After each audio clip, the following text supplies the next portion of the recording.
Naratipikang na ang pagbuo ng 8 bagong bayan sa Bangsamoro Autonomous Region in Muslim Mindanao matapos manaig sa isinagawang plebisito ang yes votes ng mga residente. Ang detalye sa report ni Jason Amisola. Rise and shine, Jason.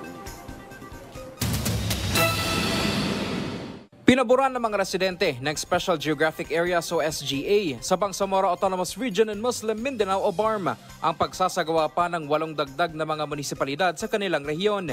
Sa isinagawang matagumpay na plebisito, umabot sa 72,358 na mga residente ang bumoto ng yes para maratapikahan ang paggawa ng 8 munisipalidad, habang 273 lang ang tumutol o nagboto ng no, habang 27 ang nag-abstain.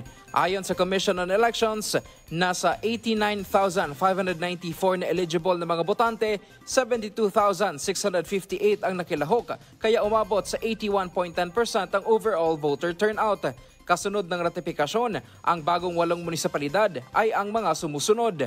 Ang Pahamudin na may 12 barangay, Tugunan na may 9 na barangay, at ang Kadayangan na Balawag, Old Kaabakan, Kapalawan, Malidegaw at Ligawasan na may tig-7 barangay. Dagdag pa ng COMELEC, naging mapayapa at maayos ang isinagawang plebisito sa rehiyon dahil na rin sa tulong at kooperasyon ng Philippine National Police, Armed Forces of the Philippines at mga lokal na pamahalaan ng iba't ibang munisipalidad. Mula rito sa Davao City, Jason Amisola para sa Pambansang TV sa Bagong Pilipinas.